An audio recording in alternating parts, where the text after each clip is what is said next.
Abbootii dadhaboo fi haadhotii dadhaboo akkasumas namoota hedduu isiniif kadhanna jechuudhaan ani raajiidha jedhanii namoota baay'ee kaballaadhaan miidhaa jiraachuun isaanii ibsameera. Egaa maarree namoonni hedduun taateen kun waaqummaa Iyesuus hin ibsu akkasumas Iyesuus waaqa miti jechuun atattamaan garagaree shaadaa dhufanii haqaan gabbaramaan Rabbi tokkicha akka ta'e akkasumas Allah qofa akka ta'e Nabi Muhammad sallallahu alaihi wasallam ergamaa jalqabaa fi xumuraa ta'uu isaa akkasumas Iyesuus ergamaa ta'uu isaa laphee isaaniitiin amananii qalbii isaanittis dhugoomsanii arraba isaaniitiin ragaa bahanii amantii islaamummaa fudhachaa jiraachuun isaanii daraan argamaa jira. Kana irraa kan ka'e hordoftoonni amantii islaamaa waaqni keenya yookaan Allahan nuti waaqessinu lamas sadis afuris yookiin gatiixaa hin qabu jedhan alhamdulillah. Dabalataanis qaama saalaa qabaachuu irraa nyaachuu fi dhuguu, rafuu, kabalamuu, rarraafamuu fi ajjeefamuu, awwaalamuu akkasumas uumama kamittuu fakkeeffamuu irraa bilisaa jedhan alhamdulillah. Amantaa keenya ibsachuufis ragaa guutuu qabnaa jedhan. Kunis Quraanaa suuraa boqonnaa 3 lakkoofsa 19 irratti Rabbiin subhaanahu wa ta'aala gaafa dubbatu dhugumatti amantiin Rabbi biratti fudhatamaa qabu Islaama qofaa jechuudhaan nutti dubbateera. Egaa daawwattootaa fi dhaggeeffattoota BBC TV Gaaddisa Garee Shaadaa, BBC TV Gaaddisa Garee Shaadaa torbaniin yaada haaraa qabatee kan isiniif dhiyaatudha yookaan kan isin biraan ga'u ta'uu isaa ni hubanna.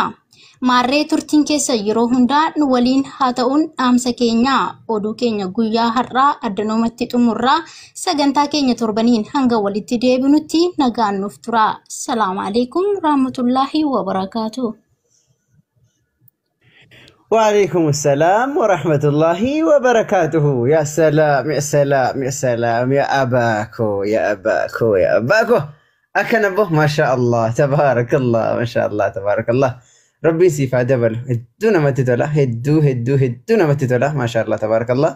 جزاك الله خيرا سين جنة ما شاء الله تبارك الله. والله هدونا ما تتولا ربي بركاس يعقدو ربي بكان سيعقوات اللين إسلام ما أفرت كان اللي ربي الرجس يا أبو ربيني سيها برسيس القرآن فديس اللي ما ناف متني سالي ربين سيها برسيس سنجنا جزاك الله خيرا ربين قد ما نسياقو ولا لو قالتو مع أستاذ وتكينيا اتفف قالتو مع أستاذ وتكينيا ربي قد أغاديت هدو تجابدني سلبنا نؤلجتني متى أولنك أبدني فوكو أكبيات مسلموتا تدفي isintu nu baraaree kan waliin ka'ee kufe isintu nu baraaree kan waliin ka'ee kufe gamtaan mormitanii shira warra kaanii muslima qofaaree biyya olchitan qaanii sagantaa eebbifamaa addunyaan nutti fidde biyyis biyyan taatu osoo eeyyamuu didde rabbiin nun qaanessinee kalaama isaa nassaree isiniif ustaazotaaf shirri diinaa kasaare isiniif ustaazotaan shirri diinaa kasaare. Hojii eegaltaniitu dubbii miti gochaan akkanaan itti fufaa waan dabe maraa tolchaa ummata dhaabbattanii falmuu haqa keessan eeyyan bakkuma gaarii isiniif malu teessan eeyyan bakkuma gaarii isiniif malu teessan isiniin boonna wallaahi muraada isinii haa guutu kan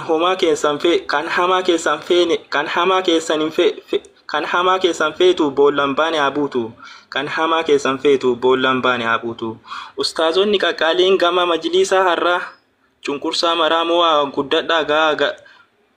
guddadhaa bakka maragaa sakaallaa alagaatiin shira diinaan okkolee rabbii guddaaf isiniin fokkuu guddaa ofolee rabbii guddaaf isiniin fokkuu guddaa ofolee kan boollanuuf qottu ofiif itti kufaa milkiin diinal islaam cimee itti fufaa milkiin diinal islaam cimee itti fufaa galata keessan ibsuuf jechoota hin qabu homaa aarsaa nuuf kafaltaniif ulfaadhaa galatoomaa aarsaa nuuf kafaltaniif ulfaadhaa galatoomaa waan na dhageeffataniif galatoomaa guddaa miti ergama kana siniin ga'uufi.